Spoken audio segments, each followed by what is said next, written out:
اور کہاں مرچیں نہیں لگانی. ٹرمپ کی اپنی کیفیت بھی تھوڑی مشکل چل رہی ہے آج کل, آپ جانتے ہیں, کیونکہ اس کے اوپر ہی پریشر پڑا ہوا ہے ایپسٹین فائلز کا, اور ایپسٹین فائلز اس کا ہاتھ ہی نہیں چھوڑ رہی, ناتا ہی نہیں چھوڑ کے دے رہی اس کا.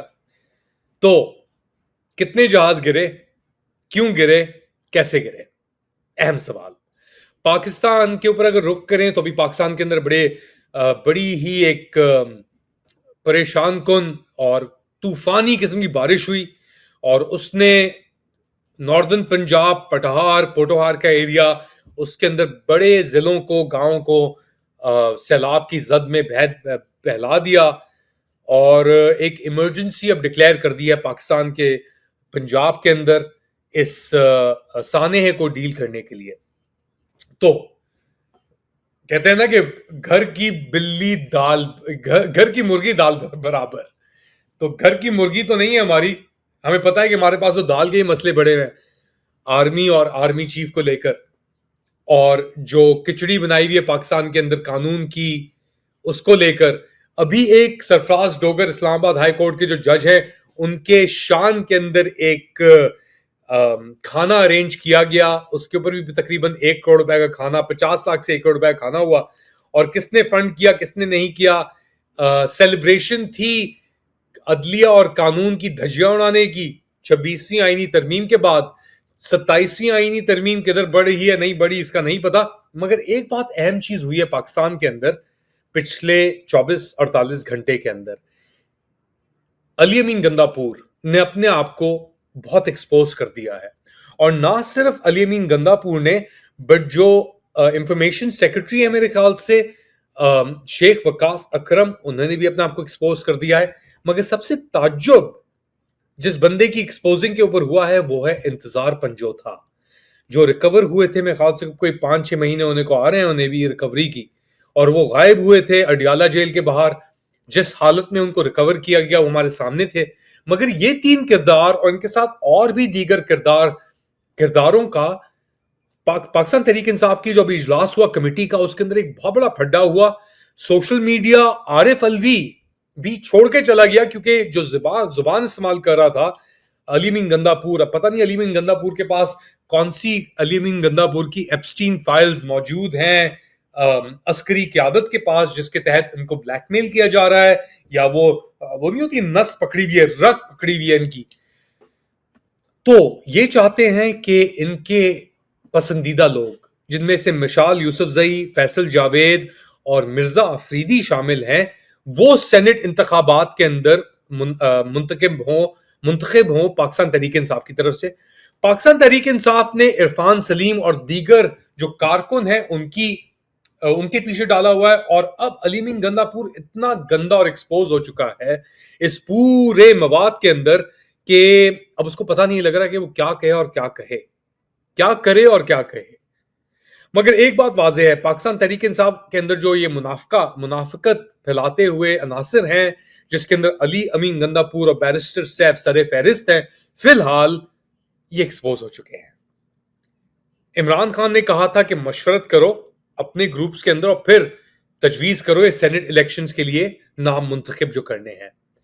لیکن اس CEC میٹنگ کے بعد یہ بات واضح ہو گئی کہ اسد قیصر, سلمان اکرم راجہ, عارف الوی ایک طرف, اور زیادہ تر جو اکثریت ہے پاکستان تحریک انصاف کی وہ ایک طرف, اور دوسری جانب یہ جو امپوز ٹولہ ہے اور اس کی کروشیں اور کروٹیں ہیں وہ ایک طرف. اور وجہ کیا ہے, ان کی رگ پکڑی ہوئی ہے کہیں اور. آپ پارا GHQ جو آپ نے کہنا ہے کہہ لیں. اور یہ فساد ایک طریقے سے جو کریٹ ہوا ہے پاکستان تحریک انصاف کے اندر, یہ بری چیز نہیں ہے, مان لیں آپ. کیوں؟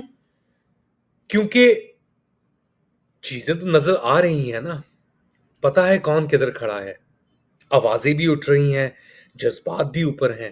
اب مردہ لاشوں PMLN اور پیپلز پارٹی کی طرح تو یہ قیادت یہ پارٹی نہیں ہے, اور یہی میرے خیال سے کامیابی ہے اس وقت پاکستان تحریک انصاف کی, کہ تنقید بھی کھل کے ہو رہی ہے, ایکسپوز بھی کھل کے ہو رہے ہیں, سب چیزیں کھل کے ہو رہی ہیں. چھپنے کا کوئی راستہ نہیں اور موقع نہیں ہے. تو کس کو منتخب کرنا چاہیے؟ کہ علی معین گندہ پور یہ دیگر لوگ صحیح پہ کھڑے ہیں آپ کے خیال سے؟ ڈونلڈ ٹرمپ پاکستان کی حمایت میں ایک بار بات کرتا ہے، بوس ملتی ہے عسکری قیادت کو، لیکن اندر سے جو عسکری قیادت کے کٹ پتلیاں ہیں، علی امین اور بیرسٹر سیف اور مشال یوسفزئی جیسے، یہ بھی ایکسپوز ہوتے ہیں، تو ان کی رات کٹی جا رہی ہے، ساکھ کٹی جا رہی ہے، گیو اینڈ ٹیک کا ماحول ہے۔ عمران خان مگر ابھی بھی قید میں ہے اور فسطائیت میں کمی ہونے کی کوئی گنجائش فی الحال نظر نہیں آ رہی۔